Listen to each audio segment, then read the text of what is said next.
రేపు పొద్దుగాల మండలాలు, రెవెన్యూ డివిజన్లు, జిల్లాలు పునర్వ్యవస్థీకరించడానికి ఒక జ్యుడిషియల్ కమిషన్ లాగా వేసి అందులో నిపుణులందరినీ పెట్టి అన్ని ప్రాంతాలు పర్యటన చేసి అందరి ప్రజల అభిప్రాయం తీసుకొని మండలాలలో 10% ప్లస్ ఆర్ మైనస్ జనాభా ఒకే రకంగా ఉండేటట్టు, రెవెన్యూ డివిజన్లలో కూడా సమానమైన మండలాలు ఉండే విధంగా, జిల్లాలలో కూడా పాపులేషన్ 10% ప్లస్ ఆర్ మైనస్ పెట్టుకొని ఒక ట్రాన్స్పరెంట్ గవర్నెన్స్ అందించడానికి ఒక పూర్తి స్థాయిలో కార్యాచరణ తీసుకొని దానికి సంబంధించి కూడా ఎవరికి తెలియకుండా సీక్రెట్గా మనం ఇంట్లో కూర్చొని చేసేది లేదు. పూర్తి స్థాయిలో అసెంబ్లీలో డిబేట్ చేసి అందరు సూచనలు తీసుకున్నాకనే గైడ్లైన్స్ ప్రిపేర్ చేసి అపాయింట్ చేస్తాము.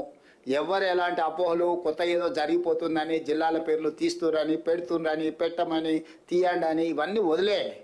రేపు బడ్జెట్ సమావేశంలో వీటన్నిటి మీద కూలంకషంగా అన్ని రాజకీయ పార్టీలు చర్చించి విధి విధానాలు ఖరారు చేసి ఏ రకమైన నిర్ణయాలు తీసుకోవాలని అప్పుడు తీసుకుంటాం.